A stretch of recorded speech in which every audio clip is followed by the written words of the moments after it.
But for me, when I would come home from school, let's say in seventh grade, I will have done violin at school, but I would come home and I'd still have piano to do, but I'd still have the whole weight of the day on my shoulders and taking the buses and all of the noise, and then come home and I have two younger siblings and it's going to be supper time soon. And my mother says, okay, time to practice. So I sat down at the piano and I didn't do Hanon right away. I would start by improvising. Welcome to the Time to Practice podcast.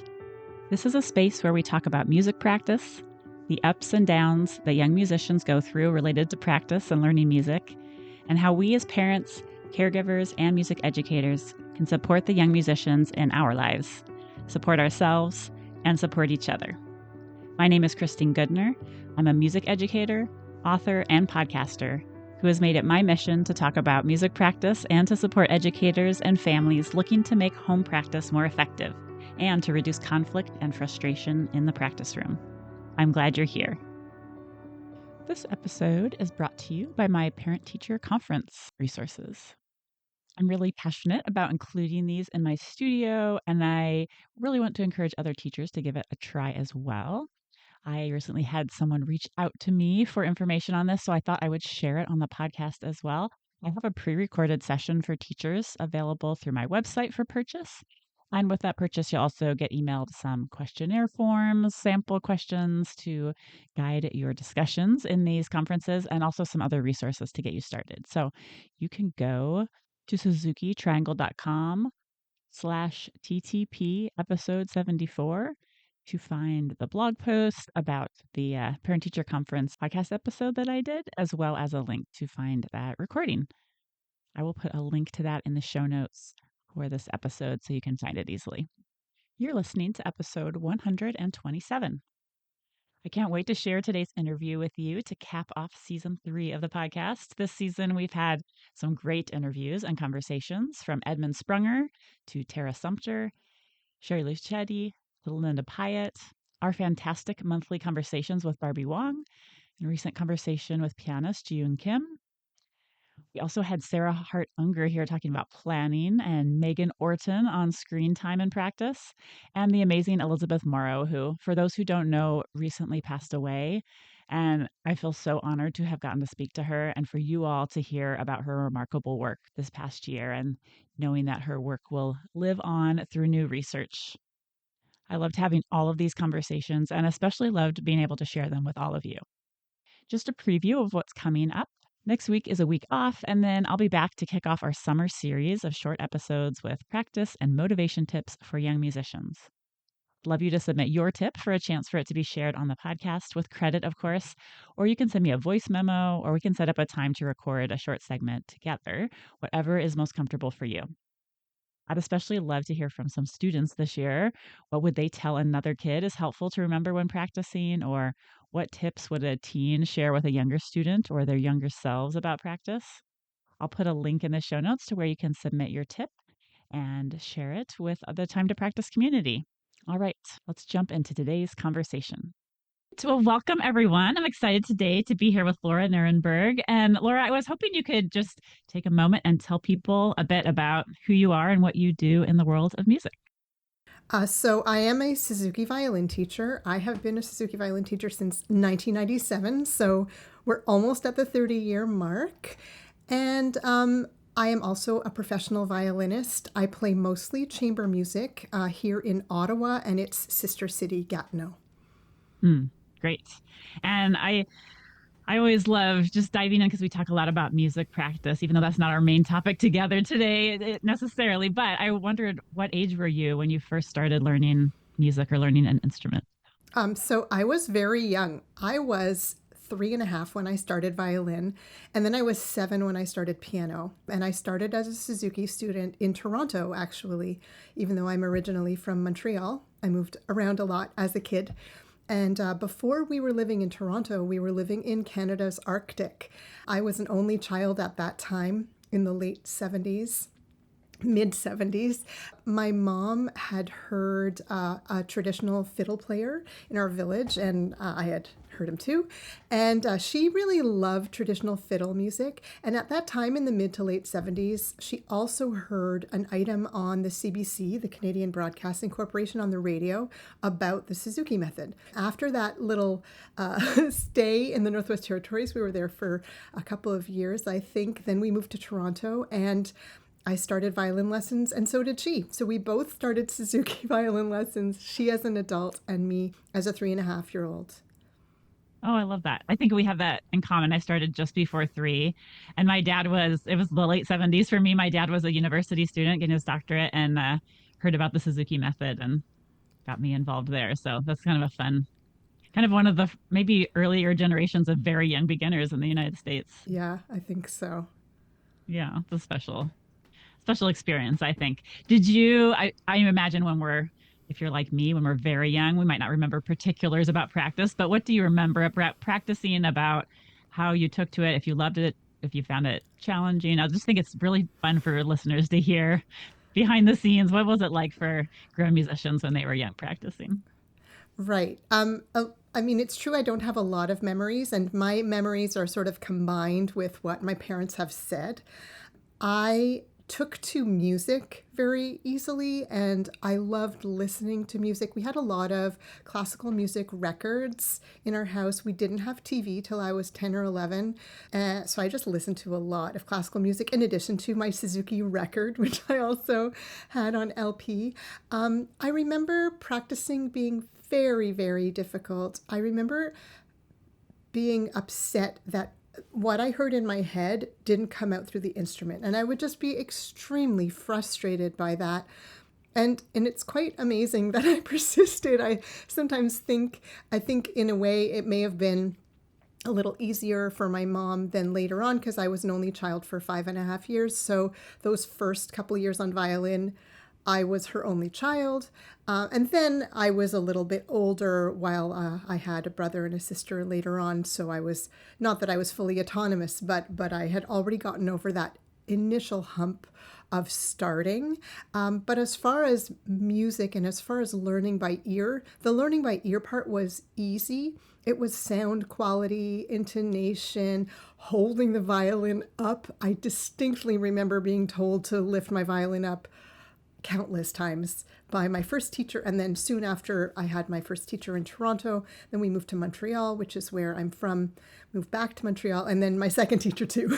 He was always telling me to lift my violin up, at least as I remember it.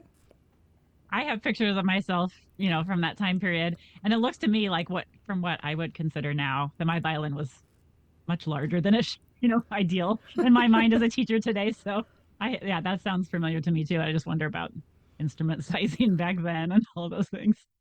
I fully agree. I've been told I've started on a tenth, and I think if I had a 3-year-old starting, a tenth would be maybe a little big, depending on the 3-year-old, of course. But maybe I'd probably start on a 16th or even a 32nd with a 3.5-year-old. But also maybe we never kept my little violins, so who's to say? I do have a couple of pictures of me playing when I'm very young, and in one I'm in training pants. And I've just had my bath. I am very young. And in another, I'm about 4, and my bow hold, my fingers are completely splayed apart, like I'm just grasping it for dear life. But quite content. Like I don't look upset. Or I'm playing for family. I recognize the house and I recognize the legs of the people around me, and those are family members. So I think I was quite content a lot of the time just to play. It was just the practicing and not always enjoying the sounds that came out. Sure. Yeah, I always say I don't really remember life without a violin in my hands or in balls. It's just sort of a core memory that's what I did. So I think that's a special way to grow up. And if you're a parent listening and you have a young child, I know the practices, like we're both saying, can be not the most cheerful all the time, but that's really not what persists, or it doesn't ruin anything later on, to just work your way through that and find the enjoyment where we can. Yeah, I fully agree. I can't remember a time when I didn't identify with being a violinist. I didn't see myself as a violinist as a child for my entire childhood. Mm. I wonder, is there a moment where you realized, oh, music is what I want to do with my life, or I love this so much I don't want to do anything else? That is such a great question. And it is actually something I think about a lot. We all have narratives about ourselves, stories we tell about ourselves. And the story I used to tell was that at the end of high school, I got more scholarships for studying music than for studying anything else because I did not know what I wanted to do. I applied in many programs in several different schools. And it is true that I got more scholarships to study music. I went to an arts high school and I got their largest arts award, which covered almost half of my first year undergraduate tuition, which is unbelievable. I also went to school in Canada where tuitions are known to be a little more reasonable than in the United States. At least they definitely were in the in the early 90s. That's not the only story. Obviously, if I had been more in love with studying English or biology, which were my other two choices, that's what I would have studied, scholarship or no scholarship. And I still would have received some scholarship money to study those subjects, just definitely not the music-oriented scholarships that I did get. It was more than an identity. In that last year of high school, I was not only in an arts high school, so I had my strings class and played in string ensemble, and I was concertmaster of my school orchestra and then also of the Ottawa Youth Orchestra. And in that final year of high school, with the Ottawa Youth Orchestra, we went to Banff, Alberta, as part of the Canadian Festival of Youth Orchestras, the now defunct Canadian Festival of Youth Orchestras.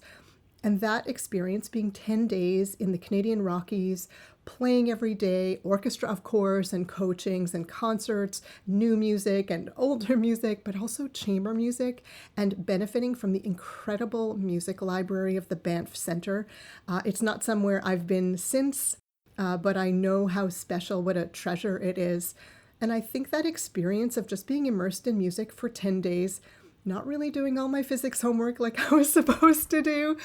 Sorry, physics teacher from high school. I think that really affected me. Although by then I'd already applied, because that was in April of my last year of high school. But it really cemented my choice. I'm not sure when I had to let the universities know which program I was going to pursue. I don't remember the granularity of that, but I know that that experience of just being immersed in music for 10 days, I'd never really had that outside of the odd music camp. I didn't go to a lot of music camps, but this felt a little more grown up than a summer music camp because we were all older teenagers. You know, I was 17 by then, and so it was all like 14 to 20-year-olds, youth orchestras from all over Canada. And so I kind of felt like, oh yeah, this is serious, and I love how serious this is. I'm even when it's really hard, and even when I'm exhausted and practicing long hours and sore after so many rehearsals, I really, really love this. Of course, understanding that I would not be going to university at the Banff Centre. Nobody does. But I think that really cemented it for me. Mhm. Do you think there was a part of that that was the peer interactions as well? I think that there's a combination of our own personal music making plus being with peers, making music at a high level in a situation like that. That's just sort of magical. Absolutely. I mean, that those last 2 years of Ottawa Youth Orchestra were so much fun. And my string ensemble at my high school was so much fun. And my high school orchestra, just the connections that I made through music with other players, most of whom, which were not going to pursue music. Of course, most students don't pursue music, but those connections propelled me and made me feel a sense of belonging, which teachers alone cannot create. The teachers can create the situation for it to happen, but of course it's those peers that really make it happen. And yeah, undoubtedly, the peers working together with me made a huge difference. Yeah. I always think for parents listening, we can't, control how inspired our child is or where they end up, but looking for opportunities for our kids to get these music making opportunities with peers can be a really great way to spark this love of music, whatever they go into later in life. So I hope parents who are listening can take that away from this conversation. Oh, yeah. I mean, I wasn't in group class anymore by then, but it had the same motivation and function as a group class would being with peers who are making music at the same level, motivating and inspiring. Oh, if my violist roommate is going to practice, well, I'm going to go practice too. Okay, I'll see you in 45 minutes, and then we'll go for a little hike around the campus. You start to plan your life. And of course, that's what music school was like. It was, oh, okay, I'm going to go practice. Let's take a break after an hour and we'll go for a little walk, or we'll grab a coffee and then we'll go and find practice rooms again. So you kind of get a little taste for what that's like. And so it's like a group class for pre-university students. That's great. Do you remember your approach to practice or thoughts about practice shifting at all when you went off to university? Definitely. I'll never forget. I happen to have had the same violin teacher for my last 2 years of high school and my undergrad. I remember being outside some of the fourth floor coveted practice studios. They were coveted because they had windows, whereas the practice studios in the basement just had a window in the door. And of course, they were much smaller. So I was in the hall and chatting with a violist friend who was a year or two ahead of me. And my teacher walked by and asked my violist friend and said, "Jay, how many hours do you practice a day?" And Jay said, "Oh, I think I practice 4 or 5 hours." And then my teacher kind of pointedly looked at me because I think I had reached about 2 hours, but I certainly hadn't approached 4 quite yet. And of course, he said, you don't do these all in one chunk. And of course, not every day is going to be the same. And I don't want to scare parents who are listening. Of course, when you study music in university, you should be practicing quite a lot. But I also know that there are some great pedagogues out there who talk about it's not necessarily the number of hours, although that's important. It's really the how. And I think my teacher was making a point that, what you were doing in high school, I was your teacher in high school and now you're in university, and those are going to be a little bit different. And I want you to hear what your peers are doing. That was helpful to know. Yeah, I didn't really mind practicing in university. Of course, like anything, sometimes you feel like doing it more than other times. And I have to say, it's 2026 now, and I started university in 1992, and I didn't get a cell phone till the late 90s, till I moved to the US for graduate school. I'm really glad I did not have more distraction in that practice room than whatever novel I was reading at the time. That would be my greatest distraction, would be either like I'm hungry or thirsty. So, okay, you do something about that. You go get a snack or a drink of water, or whatever book I'm on. Whereas now it is so much more distracting. Even for me as a professional violinist who performs quite a lot, I will sometimes take my phone out of the room. I don't want it in the room with me. And even though there are great metronome and tuner apps, and I do have a metronome and a tuner app on my phone when I'm practicing, that's actually not what I use. I use an old metronome, which is sitting on a cupboard right by where my music stand is. I don't even use my phone when I'm teaching. I don't use the app. It's just there. If I go to a rehearsal, I won't necessarily bring my tuner with me. It's practical, but in my home studio, I try as much as possible not to be distracted. I remember being in those practice rooms, especially if I got up early enough and got a practice room with a window, and walking around. I would practice while walking around because being a former Suzuki kid, I memorized my pieces very fast.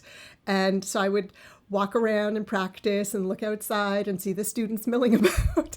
I mean, I'm not saying every minute of practice was totally focused, but I didn't mind it, and I liked the camaraderie of having other people there practicing too. I would often stay at school till really late and then call the foot patrol to walk me back to my apartment after, and I didn't mind it really.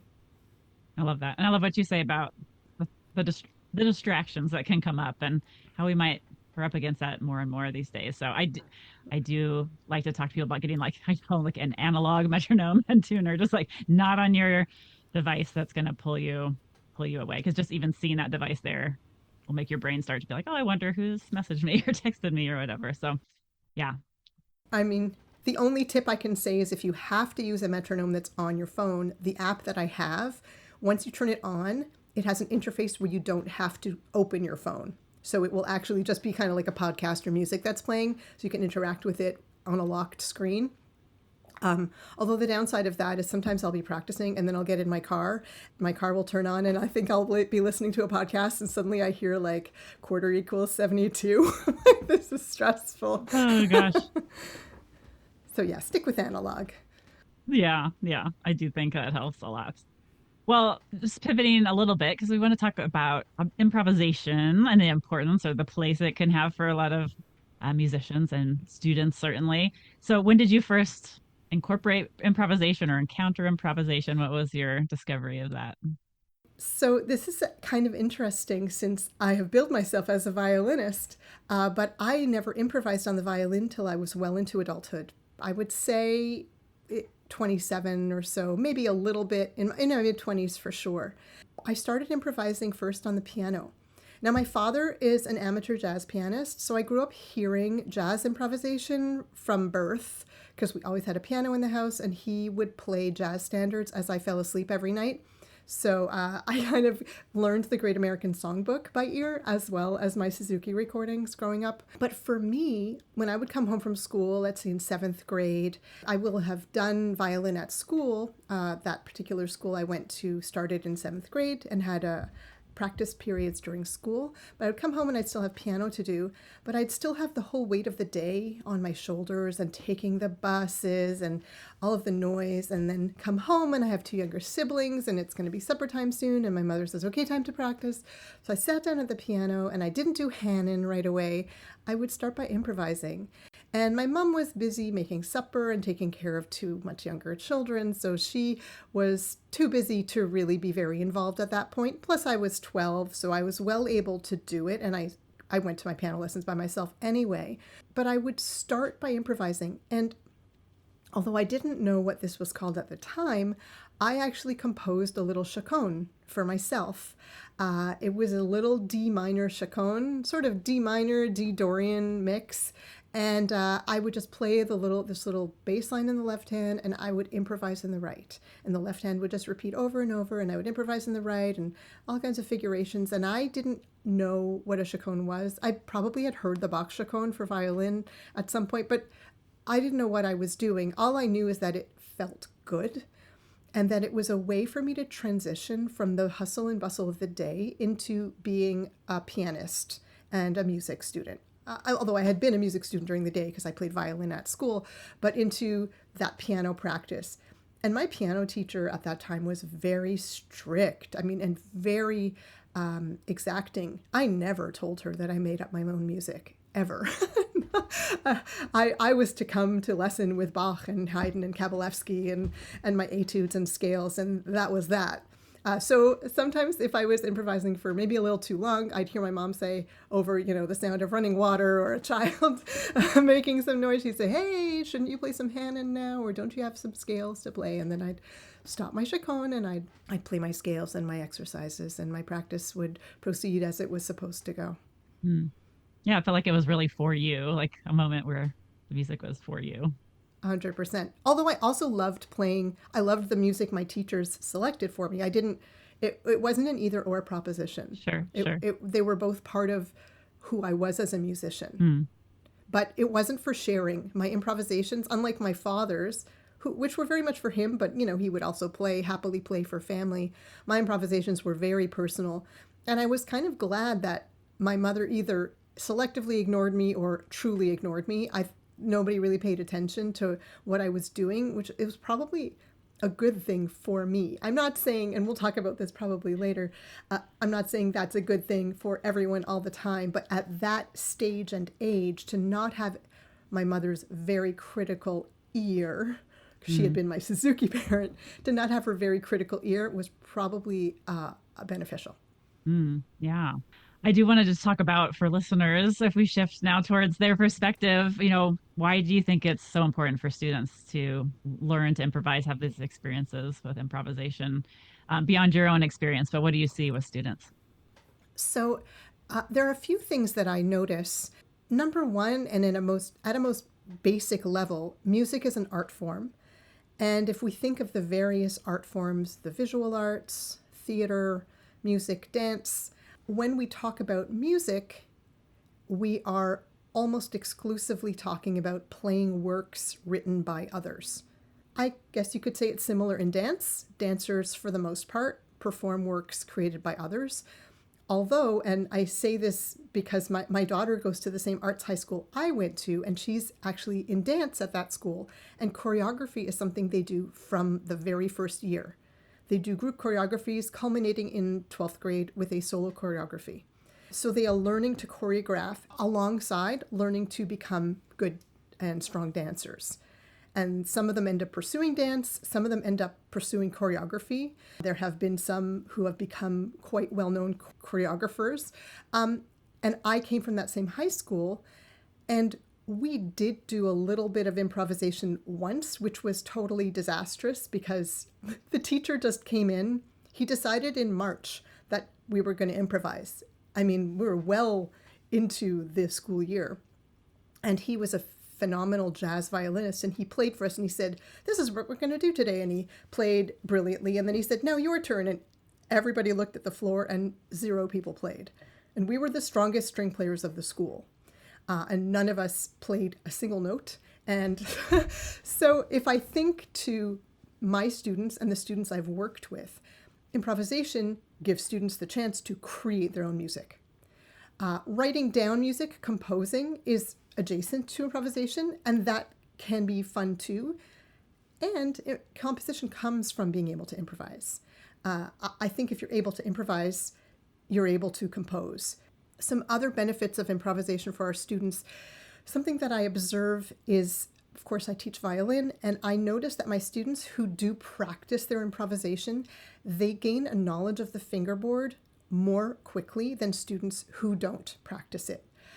They also gain something that is kind of intangible. It's that thing called ownership. And you can really see it, that kid who even quite young or maybe not very advanced holds themselves like a violinist or identifies as a violinist. Those who improvise, even if they're not very advanced or learning very advanced repertoire, they see themselves as artists through the violin, which is not something that typically happens as early on in my experience. There's also this interesting effect that I've noticed where students will learn about music theory through the experience of improvising. So I teach the pentatonic scale, the blues scale, and the Greek modes via improvisation, though I don't name them at first. I give fingering shortcuts for the pentatonic scale. There's some great fingering shortcuts to get students to improvise right away. And then a few months later, you can identify that, oh, that's called the pentatonic scale. And what happens is they start to recognize it. If you're saying the pentatonic scale or any of the Greek modes, they'll start to hear them in places. And I noticed that with my own daughter, who started violin when she was 2 and started piano a little bit later and was also improvising from the start. I had taught her the pentatonic scale. She was maybe 5 or 6, and we were in the car. I was zoning out, and my husband put on some pop music just from the radio, and suddenly I hear from the back seat, "Mommy, Mommy, pentatonic scale, pentatonic scale." And yes, she was right. It was the pentatonic scale in this pop tune. Pentatonic scale is everywhere. And it's just a good example because it's so easy to teach very early on. And then you start to recognize it everywhere. So I find that my students become, through improvisation, not only knowledgeable of elements of music theory, but also engaged with that learning, with the learning of the building blocks of music. We do improvisation games based on playing solos, based on accompanying, based on rhythm, and based on communication. Those are the 4 elements we're working on. And so all of the students, through games that emphasize one or more of those elements, is becoming adept in those. And then that spills over into their repertoire, into their ensemble playing. Finally, improvisation students develop empathy. Now, I have looked for studies on this because right now this is only through my experience as a teacher, and I've been teaching improvisation for about 20 years now. But through targeted group games, they are meant to support each other. And not that that support doesn't or shouldn't exist in a traditional group class by playing in unison or in an orchestra setting or a chamber music setting. It really should, but the truth is it doesn't always. And I think that's because the rules in place in an orchestra or a group class or a chamber music setting could vary depending on whoever is coaching or teaching. And that environment, which is so key in the Suzuki world, the way I teach improvisation, the teacher does create an environment for support to be there at all times. So that environment, the first rule is that there's no such thing as a mistake. And what that means is that if we're in G major, but a student plays an F natural, nobody is allowed to jump up and say, hey, hey, hey, and finger wag and say, hey, you played an F natural and we're in G major. First of all, my students know they're not to deputize themselves and run around correcting everybody else's mistakes. But also, I won't jump in. I'll make a mental note because we never stop assessing as teachers. We are assessors. Assessing and assessment doesn't mean you give feedback every time. It just means you take note. And then you decide when is the right time to give the feedback and what kind of feedback am I going to give.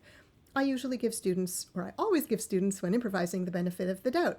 If a student's playing an F natural in G major, I think to myself, did I pronounce the words G major clearly enough? Did we preview the scale ahead of time clearly? Did I mention the finger pattern? What is that student's experience with G major? Maybe this was not the right time to do G major with that student. Maybe that student is a budding Stravinsky and is interested in polytonality, because that's also an option. Or maybe they just kind of spaced out and zoned out. And like most human beings, you cannot be attentive 100% of the time about 100% of the details. So I will make a mental note to be clearer next time I explain it. Not do a post-mortem on an improvisation or chastise a student for playing a quote-unquote wrong note, because there's no such thing as a mistake, so by definition, there are no wrong notes. The only exception is if the student themselves doesn't like the note they played, they always have the choice to change it. This is bringing back such great memories of a number of years ago when we had Sarah Smolin come do a workshop here for the Oregon Suzuki Association. I was really struck by that idea of there's no such thing as a mistake. And in classical music, there is such a thing as a mistake, and it can be really ingrained in us to be wary of them or self-conscious or try to avoid them at all costs. And I think it's really nice to have that counterbalance to that, where there's a lot of freedom. I do think it's very vulnerable. And so not feeling self-conscious about mistakes, it seemed like it set the tone for the whole idea in a really special way. Sarah Smolin is one of my mentors, along with Alice Canuck, who developed creative ability development. And I had a similar response when I first worked with her back in the early 2000s. And I think, if I understand, at least what I understood from working with Sarah at first, is that I didn't get to see her work with kids at first. She just worked with us teachers. And teachers, as professional musicians and pedagogues, we are really focused on that was correct, that was incorrect. It can be even more confronting for us than for a 5-year-old. All 5-year-olds already consider themselves artists. You give them a paintbrush, and I say 5-year-olds, and maybe I mean 4-year-olds, because that can get that sort of innate self-knowledge of themselves as the artist can really be driven out of them, unfortunately, just through the society, going to public school. And I say this, and I have a child in public school, and I'm a product of public school, but just education systems are generally not always the best at promoting creativity. I think they could be, and I think there are lots of ways to do that. But in general, there are rules that make that not as possible. But the way Sarah probably set it out, and what I notice is that we're given the freedom, and I think for some of us, we can be made to feel very uncomfortable because suddenly we feel like we have too many choices. And actually, the best thing to do when I work with teenagers, for instance, who have not improvised before, the best thing to do is to have games that are extremely restrictive, where the choice of notes is very narrow. Or maybe we are just playing a game where we go up 1 octave scale and we will omit 1 note, because that is a creative choice. And if you listen to Mozart, you notice that so many of his passages are a scale with a note omitted. I mean, it's not like it's an original proposition, but to make the choice on which note you omit is an artist's choice. And to give musicians the chance to do that and know, oh no, that is real improvisation that you have just done. Oh, okay, it takes some of the pressure off. Okay, I can be an improviser and not just be given a blank page and have to create some work of genius. And of course, it doesn't have to be a work of genius. That's not the point either. Right. Well, I'd love to get practical for people because I think we've given a couple examples of like very basics getting started. Maybe from a parent and a teacher perspective, how could we start thinking about how do we give our students or our children opportunities to start to improvise if they have not had that opportunity yet?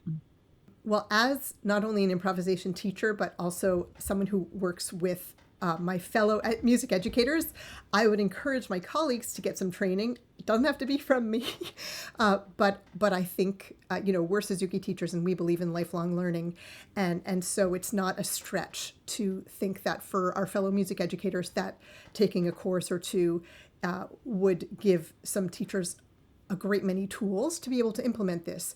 But let's say you're a parent and not necessarily a musician parent. The first thing to do would be actually to get in touch with the child's teacher and say, hey, I was wondering, is this something that you would ever implement?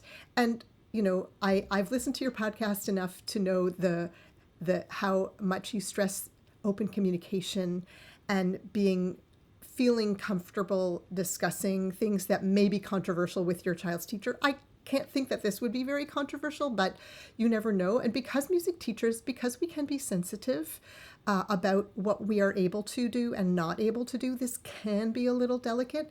But what I would stress is that for any teacher, you do not have to be an expert improviser to teach improvisation. Unlike the technique on your instrument, which you should have a very strong command on, improvisation is different. You can learn alongside your students. Similarly, many people who've taken my courses are themselves fabulous improvisers who can improvise circles around me and have recorded improvisation, but don't quite know how to bring it to their students. I will share this with you. I have a handout that I always give to the parents of any children studying in any workshops with me and to teachers and to their teachers, and I'll make that available. It contains a list of resources. Basically, you want to have access to some recordings that children can play along with, and these recordings exist. Alice Canuck has put out several of them, and they are made to go along with a Suzuki education for strings and piano. And there are other resources available for other instruments. You also have to decide that during that bubble in the practice of improvisation, you're going to be hands off. So you help the child get into their great posture. You put on the recording. You say they can play anything they like in whatever the key or the scale. You might play that scale ahead of time with them. And then you have to very consciously not interrupt, not tell them what to play, and not do a postmortem. Just praise the child when they're finished, thank them, and then either do it again or move on to something else. Yeah, it also comes to mind to me. Sometimes students just want to noodle around and it can feel as parents like, oh, they're wasting time. We need to get to the assignments. But that's maybe like the beginnings of some improvising. Maybe we just give them a moment to be able to do that and don't squash that is the like seeds of this. I'm so glad you said that. I have an email list that I write to very infrequently, and I wrote an article about noodling about a year and a half ago. Noodling is so important. Noodling teaches you where the notes are on the fingerboard. Noodling is improvisation. I understand that time to practice is limited, but noodling is playing. I mean, you can say, okay, you want to noodle? That's great. Just make sure you have your teacher's favorite bow hold and you get that violin right on top of your shoulder. Or how about we do a scale first and then you noodle? But noodling is how I would turn into a musician and get into my piano practice.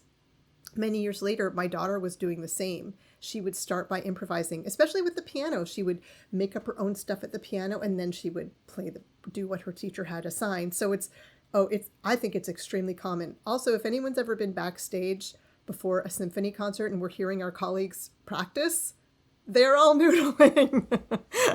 A lot of them are noodling. A lot of those wind and brass players are noodling. A lot of those are exercises, but they're exploring the range of the instrument. And they're getting warmed up. There's nothing wrong with noodling. Yeah, no, I love that you say that. And I had a colleague friend a number of years ago tell me before she had kids, she told parents, like, absolutely stop them, do not let them noodle. They're going to mess up their technique. And then she had a child of her own who like would not practice unless there was some noodling first to get themselves into it, like you were describing for yourself. And then she was like, oh no, what have I done? It's stopping everybody. You know what? It's so interesting that the idea of playing will ruin the technique. And I'm quite strict about students going ahead in the repertoire, in the Suzuki repertoire, before I've introduced a piece, because the Suzuki repertoire is one drop of water in an ocean of music. I mean, it's so tiny in a galaxy of music. So I ask them to reserve that for us to do together. As long as students get all their beautiful technique ready ahead of time, it is really normal, especially in the beginning stages, for their technique to deteriorate or to seem to deteriorate while they're playing, because often they'll turn kind of into turtles and they're sort of hunch in because they are listening to their internal voice. And that is not something they have many opportunities to do. So it's normal in those first, I would say, 3 years even of playing, of learning to improvise, that their technical level when they're improvising will be below their actual technical level. But it will eventually reach it, and you will have older improvisers, more experienced improvisers whose technical level matches their current playing level. I have never seen a student technique be damaged by improvising. It's always been the other way around. No, I love that. I love that. Well, I want to send listeners off with a practice tip before we go in a moment. But any last words of encouragement to educators and teachers who feel like, oh, I don't know enough about this to know where to even start to incorporate this in my teaching?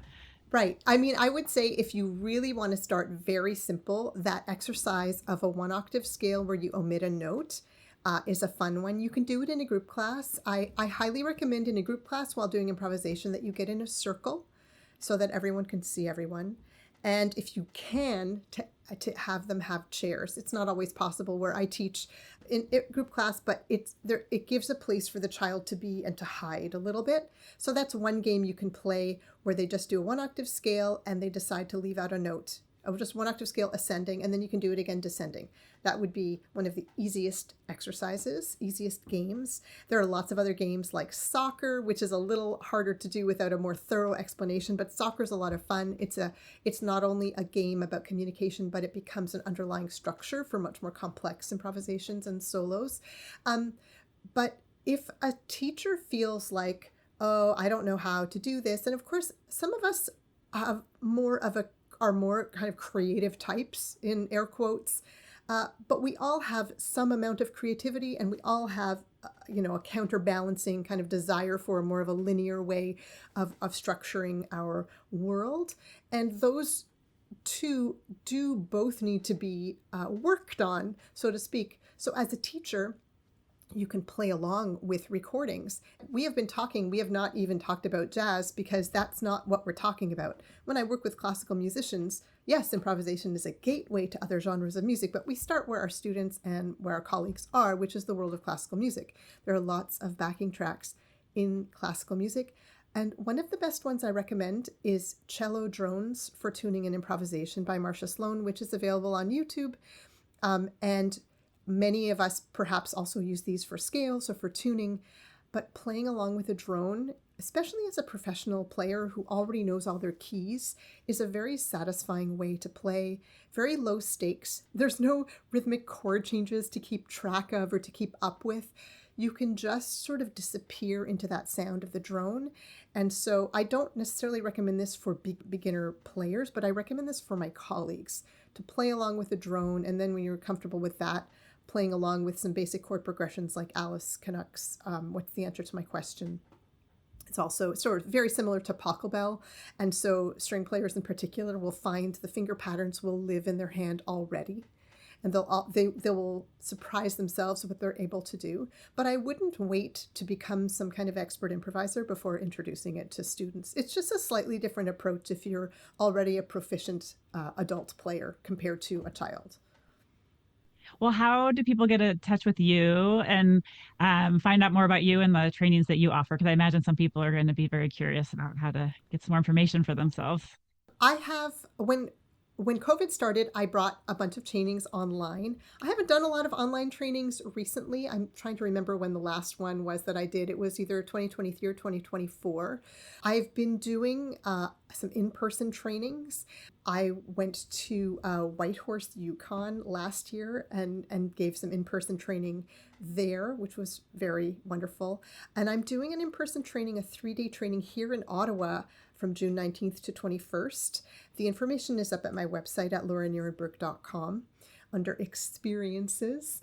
It's called Beyond the Score, and I taught it for the first time last year. And the teachers who participated, one came all the way from Newfoundland and the others were a little more local. And we had the chance to play together. And I also brought in a group of teens and preteens, and we got to play together, the kids with the teacher participants. And I think that was very powerful for the teachers to see how the kids responded to the games, not only for us to play all the games together. The best way to learn how to teach improvisation is to play the games together and have fun. And I have taught these courses online, and I might bring a course online again, but for now, I'm doing in-person trainings.